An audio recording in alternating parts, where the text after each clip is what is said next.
ാൻ പോകുന്ന വചനത്തെ ഞങ്ങൾക്ക് മനസ്സിലാക്കി തരണമേ. അതിൻ്റെ ഉള്ളിൽ ഒളിഞ്ഞിരിക്കുന്ന ദിവ്യ രഹസ്യങ്ങൾ തുറക്കണമേ. ദൈവരാജ്യത്തിൻ്റെ രഹസ്യങ്ങൾ നിങ്ങൾക്കാണ് വെളിപ്പെടുത്തപ്പെട്ടിരിക്കുന്നത്. Price the Lord. എല്ലാവരും നിങ്ങളുടെ തന്നെ ബൈബിൾ നോക്കി വായിക്കണം, നല്ലതാണ്. അവിടെ വായിച്ചോളൂ. അനന്തരം അവിടുന്ന് പറഞ്ഞു, മനുഷ്യനിതാ നന്മയും തിന്മയും അറിഞ്ഞ് നമ്മൾ ഒരുവനെ പോലെ ആയിരിക്കുന്നു. ഇനി അവൻ കൈനീട്ടി ജീവന്റെ വൃക്ഷത്തിൽ നിന്നെങ്ങാനും പറിച്ചു തിന്ന് അമർത്യനാകാൻ ഇടയാകരുത്. കർത്താവ് അവരെ ഏദെൻ തോട്ടത്തിൽ നിന്ന് പുറത്താക്കി. ശ്രദ്ധിക്കണം, വളരെ ശ്രദ്ധിക്കണം.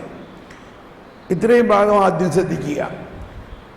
അവർ ഇനി ജീവന്റെ വൃക്ഷത്തിൽ നിന്നെങ്ങാനും കൂടി പറിച്ച് ഭക്ഷിച്ചാൽ, ജീവന്റെ വൃക്ഷത്തിൽ നിന്ന് പറിച്ച് ഭക്ഷിച്ചാൽ അവരെന്താകും? അമർത്യരാകും.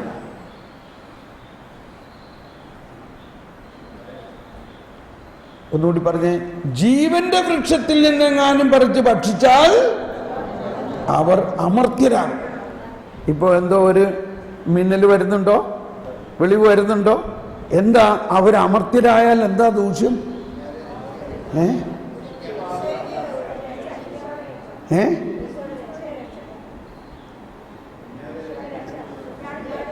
എന്താണ് അവിടുത്തെ ദൂഷ്യം?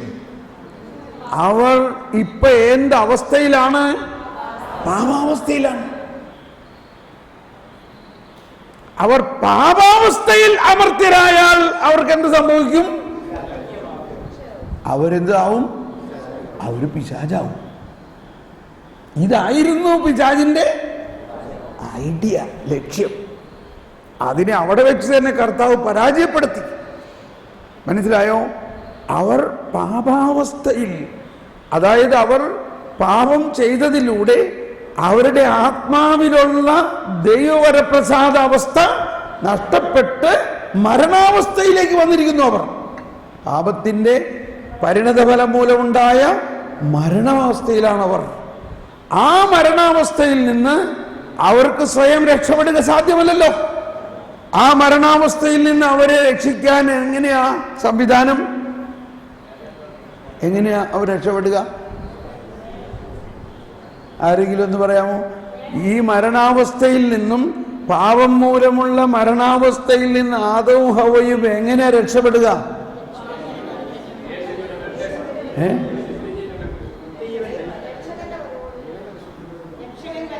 രക്ഷകൻ വരണം. Price the Lord.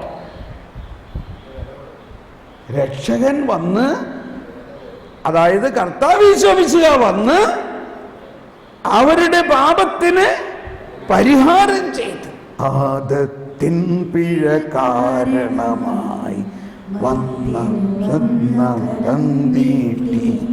ക്രിസ്തു നമുക്കായി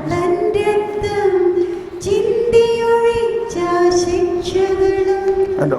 അപ്പൊ ആദത്തിന്റെ പാപം മൂലമുണ്ടായ സകലതും ക്രിസ്തുവിന്റെ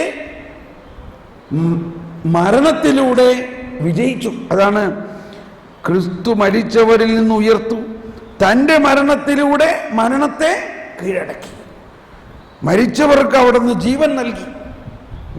അപ്പോൾ ആദത്തിന്റെ പാപം മൂലം ആദത്തിന്റെ ആത്മാവ് ആത്മീയമായ മരിച്ച അവസ്ഥയിലായി. ആദം മരിച്ചത്, ശാരീരികമായി മരിച്ചത് 930 വർഷം ജീവിച്ചു. പക്ഷേ ഈ 930 വർഷത്തിൽ മുഴുവനും ആത്മീയമായി മരിച്ച അവസ്ഥയിലായിരുന്നു. പക്ഷെ എങ്കിലും അവനെ വരാനിരിക്കുന്ന രക്ഷയുടെ ഗ്യാരണ്ടി, കവചം അവനുണ്ടായിരുന്നു.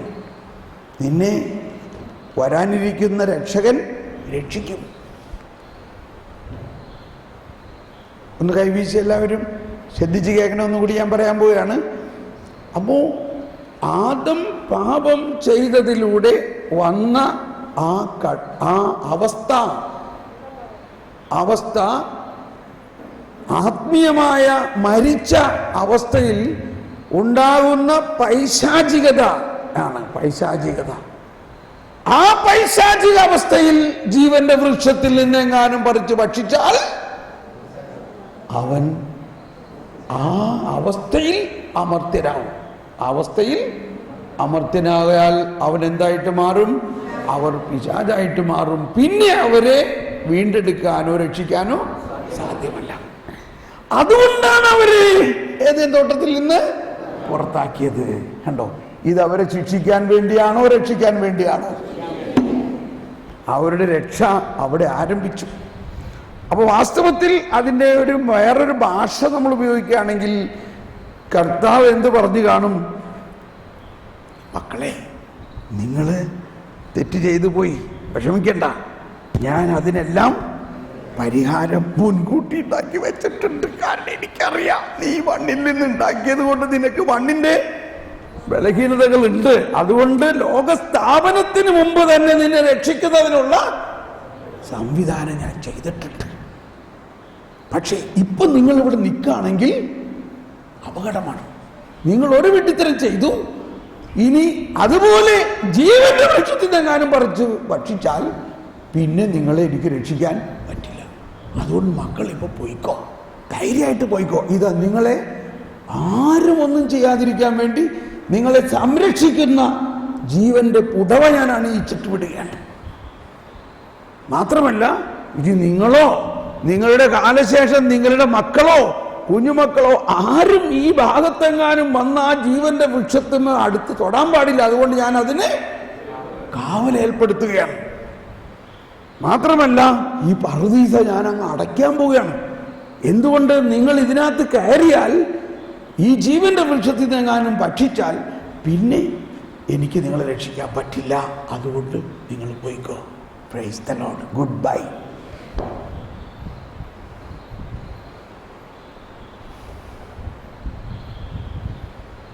ആദത്തിൻ പിഴ കാരണമായി